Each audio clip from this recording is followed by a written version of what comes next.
Ready start.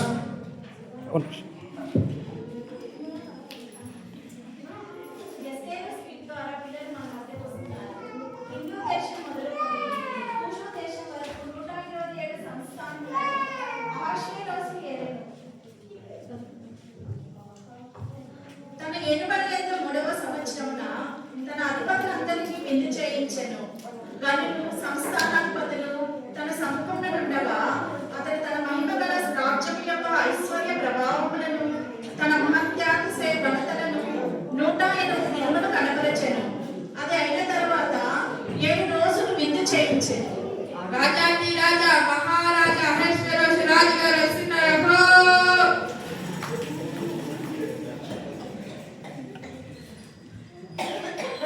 మంత్రి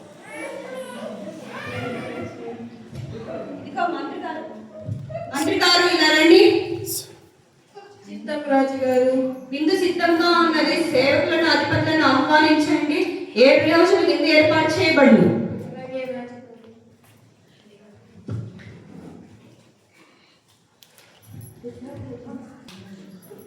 మిమ్మల్ని రాజుగారు పిలుస్తున్నారు.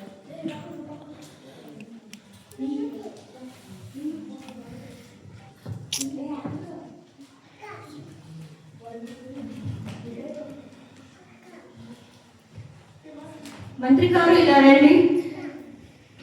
రాజకిరీటం ధరించిన వస్తీని గాని నా సముఖన ప్రవేశపెట్టండి. ఆమె అందాన్ని అందరికీ కనపరచాలి. రాజైన వస్తీ కూడా రాజైన అహశ్వేరోషు కోటలో స్త్రీలకు ఒక విందు చేయించెను. మహారాణి గారు, మిమ్మల్ని రాజు విందుకు పిలుస్తున్నారు. మీ సౌందర్యాన్ని కనపరచుటకు. ఎందుకు నా సౌందర్యాన్ని ఎందుకు చూపించాలి? నేను రాను. ఒక్కసారి మహారాజా, రాణి గారు రానన్నారు. మీ ఆజ్ఞ త్రోసివేశారు. అంత మాట అన్నారా? రాణి గారు చేసిన దానికి విధిని బట్టి నేనేం చేయాలి? మహారాణి గారు ఎప్పుడు మీ సన్నిధికి రాకుండా బహిష్కరించాలి. అలాగే ఆజ్ఞాపిస్తున్నాను. ఈ దినం నుండి వస్తీ రాణిగా ఉండకుండా నా అంతఃపురం నుండి బహిష్కరిస్తున్నాను. అలాగే రాజుగారు.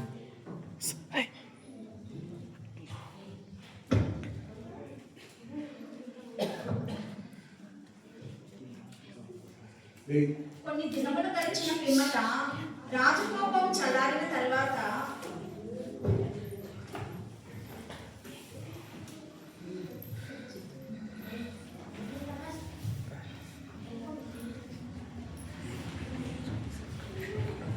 మీ సంస్థానంలో అందమైన కన్యకులను సమకూర్చి రాజు అంగీకరించిన వారితో వస్తీకి బహుళనాటిగా నియమిస్తాం.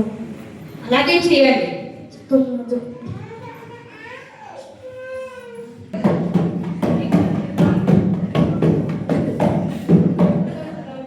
మూలంగా 50 మందికి తెలియజేయడమనగా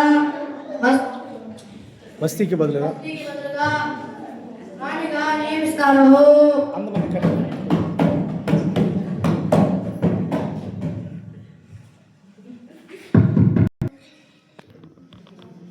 రాజు సేవకులు,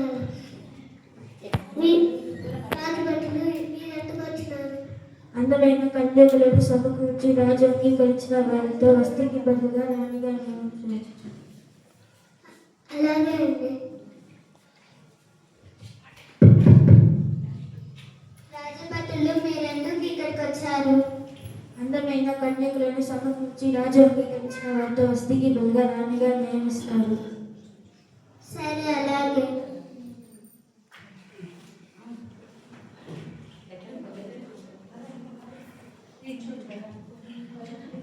కనబడాలి. ఇటు తిరుగు నానా, రైట్ తిరుగురా. సైనికులు ఎక్కడికి మీరు ఎందుకు వచ్చారు? అందమైన కన్యకులను సమకూర్చి రాజు అంగీకరించిన వారితో వస్తీకి బదులుగా రాణిగా నియమిస్తారు. ఎస్తేరు ఇలాగా. ఏంటి నాన్నగారు? నీ వంశమును గుర్చి నీ జాతిని గుర్చి ఎక్కడ తెలియపరచు. అలాగే నాన్నగారు, వెళ్ళొస్తాను.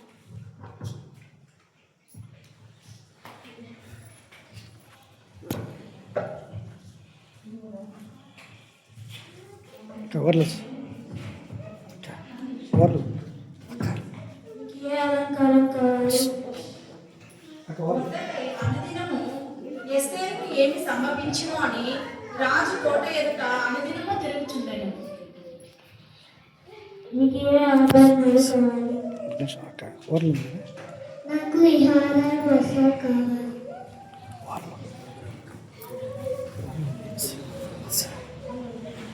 అచ్చా పిలువబడే వరకు మీరు వేచి ఉండండి.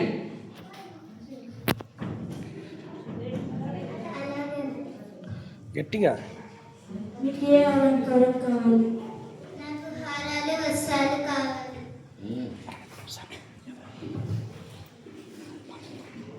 పిలువబడే వరకు మీరు వేచి ఉండండి. మీకు ఏ అలంకారం కావాలి? నీవు నిర్ణయించిన అలంకారమే చాలు. మళ్ళీ రిపీట్ రెడీ. మీకు ఏ అలంకారం కావాలి? నీవు నిర్ణయించిన అలంకారమే చాలు. ఓకే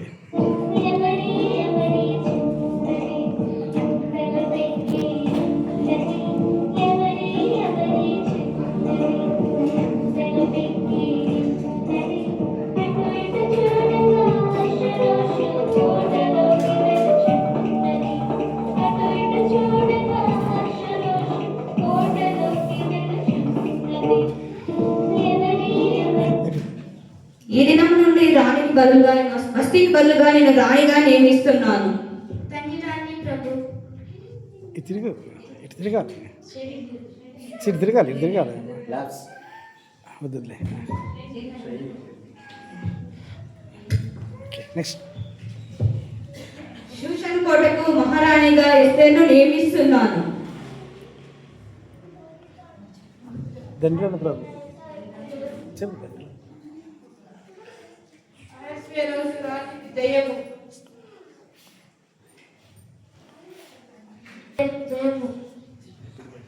పిలవండి. హామాన్ని పిలవండి. అమ్మా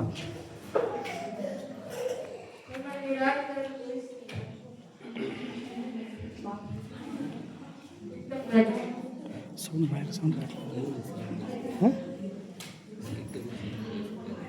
మనుషులు మన ఈ పనితనం మెచ్చాను. ఈ నుండి నా సంస్థానంలో ప్రధాని నీవే.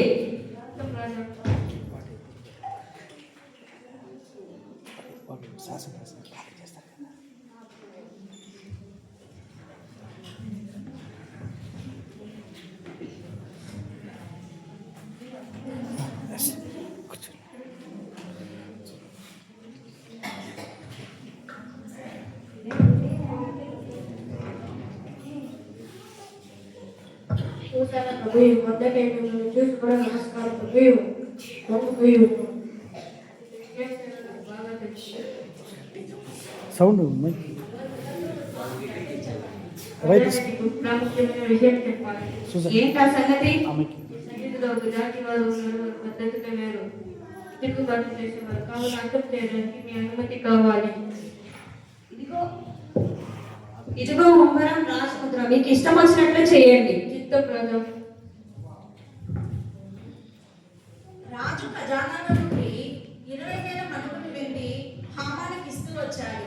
మరి లేఖకుల చేత తాకీదులు రాయించి యూదులందరినీ ఒకదనినే సంహరింపాలని అంచెమాన్ల చేత తాకీదులు ప్రతి సంస్థానములకు పంపబడుతూ వచ్చాయి.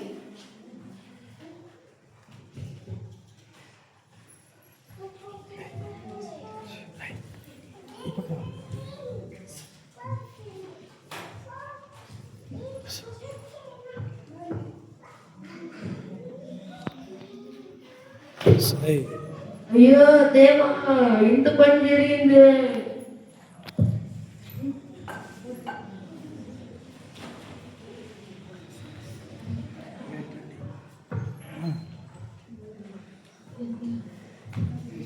వాళ్ళు కూడా పోసుకోవాలి. మొర్దెకైకి ఏమైంది? అతను ఎందుకు అలా విచారిస్తూ గోనె పట్ట కట్టుకొని ఉన్నాడు? తీసుకెళ్ళి అతనికి ఇవ్వండి. అలాగే నాన్న. రాణిగారు మీకు ఈ వస్త్రాలు ఇస్తున్నారు, మీ విచారానికి కారణం అడిగారు. హామాను యూదులందరినీ సంహరించుటకు తాకీదు రాయించాడు. అలాగే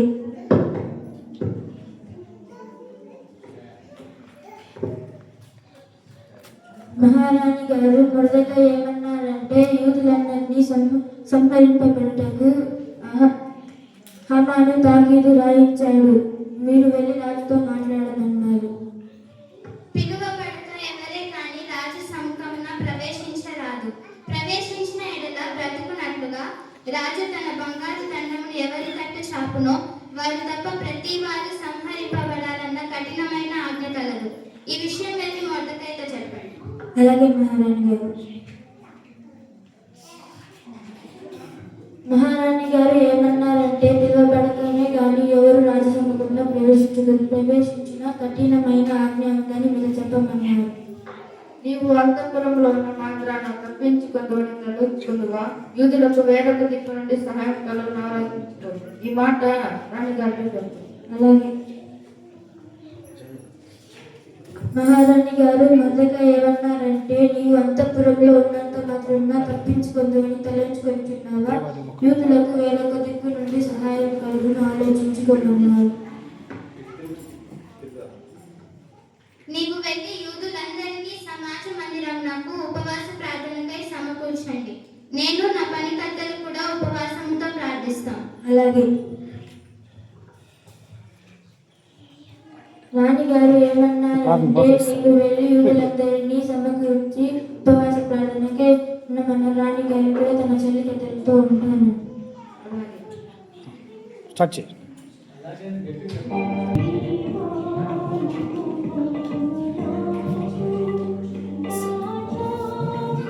ఎక్స్ప్రెస్ తిరిగిడా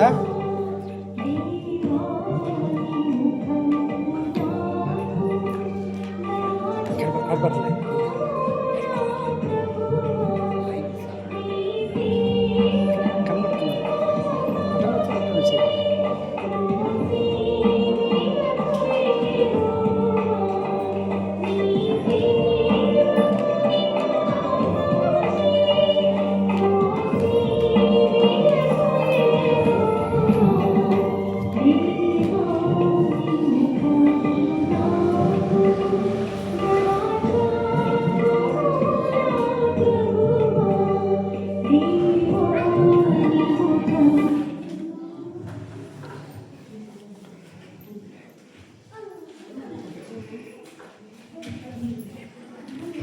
మూడు దినములైన తర్వాత రాణి రాజును దర్శిస్తూ వచ్చింది. రాజు సముఖంలో ప్రవేశించుటకు వ్యతిరేకమైనను నేను వెళ్ళేదను. నేను నశించినా నశించేదను.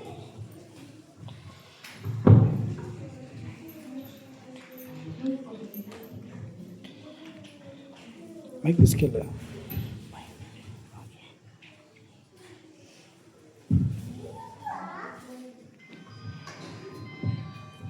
రాణివైన ఎస్తేరు, నీకేం కావాలి? నీ మనవి ఏమిటి?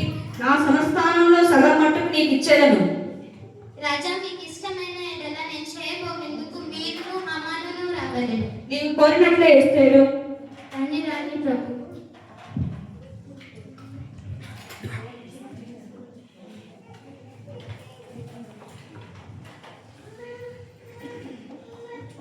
ఇదిగో మంత్రి గారు ఇలా రండి.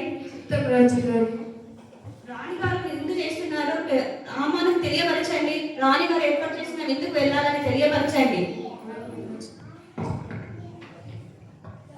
రాణి సిద్ధపరిచిన విందుకు మీరు రావలేరు.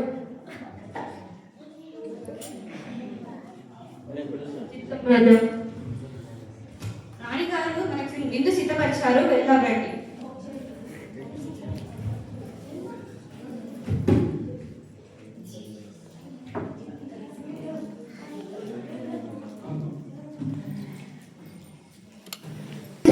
ఏం కావాలి? నీ మనవి ఏమిటి?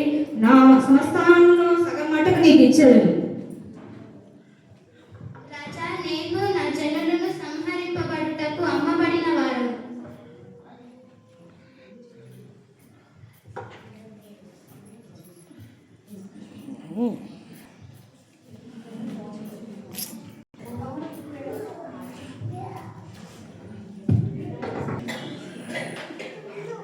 మీసలే హామాన్ మీసలే మూడవ రోజు కూడా విందు సమయం వచ్చినప్పుడు ఏయ్ హామాన్ ఎవర్రా రాణివైన ఎస్తేరు నీకేమి కావాలి? నీ మనవి ఏమిటి? నా రాజ్యంలో సగం మట్టుకు నీకు ఇచ్చేదని. రాజా, నేను నా జనులను సంహరింపబడుటకు అమ్మబడిన వారు. ఈ కార్యం చేసిన వాడు ఎవరు? మా పగవాడకు మా విరోధి దుష్టుడైన ఈ హామానే. రాణిగారు దయచేసి క్షమించండి, శిక్షించకండి. క్షమించండి, శిక్షించకండి. రాణిగారు నన్ను దయచేసి క్షమించండి, శిక్షించకండి. రాణిగారు నన్ను దయచేసి క్షమించండి, శిక్షించకండి. ఎవరెక్కడ? నా ఎదుటనే రాణిని బలవంతం చేస్తాడా? అతని ఉరి తీయండి.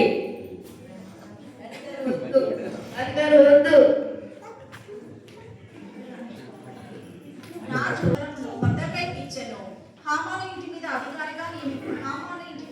మొర్దెకైని అధికారిగా నియమించాను.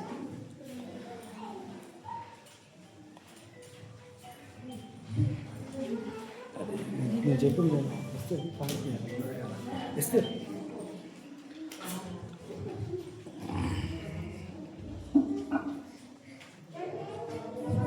ఈ దినం నుంచి హామాను ఆస్తిని అప్పగిస్తున్నాను. నీ మనవి ఏమిటి? రాజా, నా ప్రజలను కరుణించండి. హామాను రాయించిన తాకిదలను రద్దు చేయటకు ఆజ్ఞ ఇవ్వండి. ఇదిగో ఉంగరం, రాజు ముద్ర. యూదుల పక్షంన మీకు ఇష్టం వచ్చినట్లు మరొక తాకీదు రాయించండి. చిత్తం రాజా.